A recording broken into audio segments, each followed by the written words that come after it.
The ocean holds many secrets, tales of glory, tragedy, and dreams that never reach the shore. But among them all, one name still whispers through the waves: Titanic. A masterpiece of human ambition, a symbol of an age that believed nothing could fall. She wasn't just a ship, she was a statement that man could conquer nature, distance, even destiny. People called her the ship of dreams, and in her reflection, the world saw its own pride and hope. In the spring of 1912, as the sun rose over Southampton, a legend was born, grand, shining, and unstoppable. Thousands cheered as she sailed away, unaware that she carried not just passengers, but history itself. What followed was a night the world would never forget, a night when silence screamed louder than thunder, and the sea took back what man had dared to claim. This is not just a story of a ship that sank. It's a story of love, courage, pride, and sacrifice, a story that still echoes beneath the ocean's cold depths. Now, the story begins. It was called the Ship of Dreams, a floating palace born from steel, pride, and hope. In an age when the world believed nothing was impossible, Titanic rose like a miracle of human genius. Built in Belfast by thousands of hands, it was not just a ship. It was the heartbeat of an era that worshipped progress. The men who built her worked day and night, their hammers echoing like a symphony of creation. When she finally stood complete, black and gold against the Irish sky, people said she was unsinkable. They said, not even God himself could sink her. Those words would soon echo in eternity. On April 10th, 1912, Titanic left Southampton for New York. The air was filled with cheers, the harbor alive with music and dreams. People waved hats and handkerchiefs as the ship slowly moved away, her horn thundering across the waters. On board were more than 2,000 souls, the rich, the poor, the hopeful, and the forgotten. For each of them, Titanic meant something different. For some, it was comfort. For others, a chance to begin again. In first class, the world's richest men and women dined beneath glittering chandeliers. John Jacob Astor, Benjamin Guggenheim, Isidor Straus, names that glowed with wealth. They sipped champagne as a band played soft violins. The ship's grand staircase sparkled under golden light. Down below, in third class, laughter filled the air as families sang songs of home. Children chased each other down narrow halls. Immigrants from Ireland, Italy, and Poland dreamed of America, of freedom, of a better tomorrow. Titanic carried not just passengers, but every shade of human hope. Captain Edward John Smith stood tall on the bridge, calm, proud, and unaware that destiny had chosen this voyage to write his final chapter. He had promised this would be his last command before retirement. Perhaps that is why he smiled so often, watching the horizon like a man saying goodbye to the sea. For 4 days, Titanic sailed smoothly across the Atlantic. The sun rose over silver waves, and the passengers felt safe, even blessed. But fate often moves silently. On April 14th, the temperature dropped sharply. Ice warnings came again and again from nearby ships. Yet the Titanic kept her course, proud and fast. It was a clear, moonless night. The sea was flat and silent, too silent. The stars shimmered like diamonds above the black water. At 11:40 p.m., the stillness broke. In the crow's nest, lookout Frederick Fleet spotted a dark shape ahead. "Iceberg, right ahead," he shouted, striking the bell 3 times. The ship turned, but not fast enough. A faint grinding roar echoed through the hull. Passengers felt a soft vibration like a distant thunder. Ice tore open 6 watertight compartments along the side. The Titanic was mortally wounded, though few realized it yet. When the chief designer Thomas Andrews examined the damage, he quietly told the captain, "She will sink. It is certain." Captain Smith's face turned pale. The unsinkable ship had less than 3 hours to live. Orders were given to uncover the lifeboats. There were only 20, enough for half the people on board. Many passengers laughed when told to wear life jackets. Some went back to their cabins for coats and jewelry. The orchestra played to calm nerves. In first class, a woman asked if she could bring her dog. In third class, men were already knee-deep in rising water, trying to find their way up through locked gates. As the bow dipped lower, fear began to spread. The first lifeboats were lowered half empty. Some officers begged people to get in, but few believed the ship could sink. On the upper deck, Benjamin Guggenheim changed into his best clothes.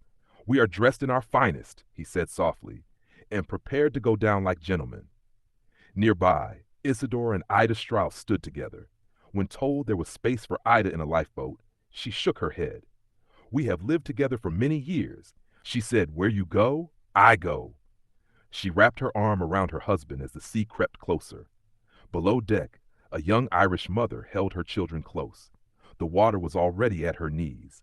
She whispered prayers, telling them a story so they would fall asleep before the cold could reach them. In another corridor, an engineer and his men stayed behind, keeping the lights burning so others could escape. One by one, they disappeared beneath the rising tide.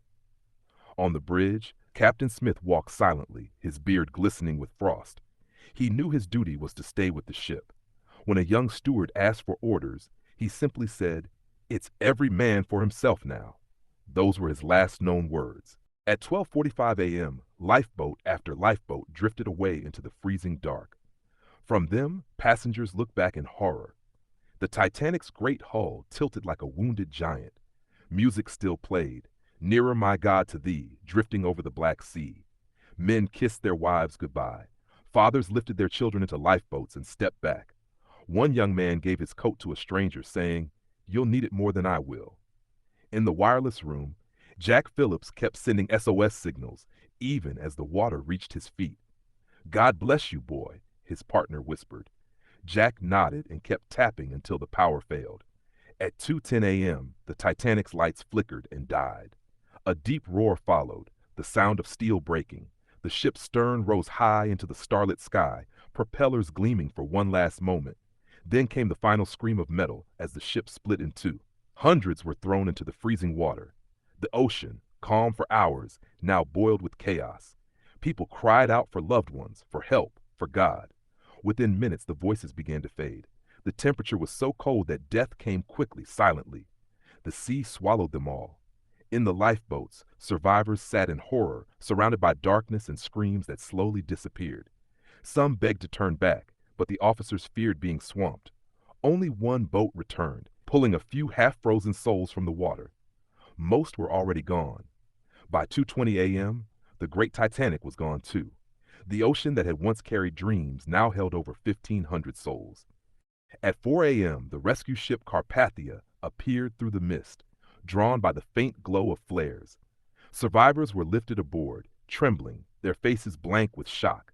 One woman clutched a baby whose mother had vanished. Another man stared at the horizon, whispering his wife's name again and again. The Carpathia's crew gave them blankets, soup, and quiet prayers. The captain of the Carpathia ordered a moment of silence as the sun rose over a sea filled with broken wood and drifting life jackets, ghosts of the greatest ship ever built. When they reached New York, the dock was silent. Thousands stood waiting, not cheering, but crying. Some recognized faces in the crowd. Others waited for people who would never come. Newspapers around the world screamed the same word: tragedy.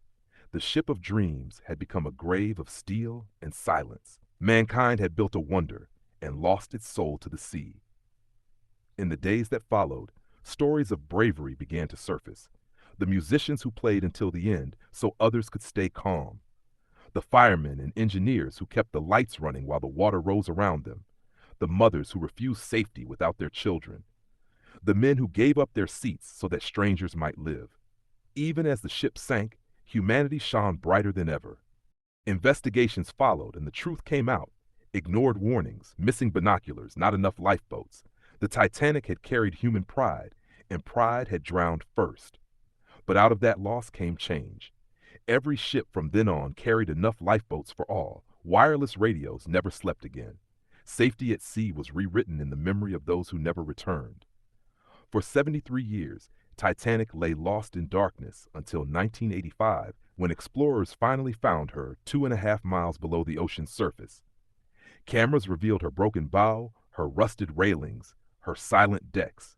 Shoes lay scattered like the footprints of the past. A child's toy sat alone on the seafloor.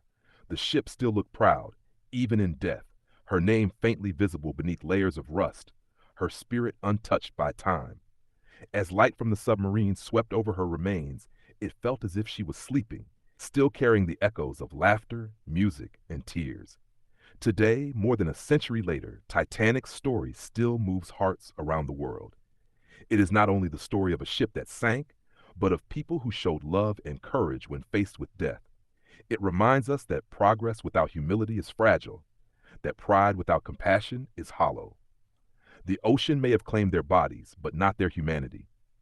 Every time someone whispers Titanic, it is not just tragedy they remember. It is the music, the bravery, the sacrifice. In the end, Titanic was more than a ship. It was a mirror reflecting both the greatness and the weakness of mankind. It showed how fragile dreams can be, yet how powerful the human spirit remains. Even in her final moments, surrounded by darkness and cold, love and courage burned brighter than all the stars above.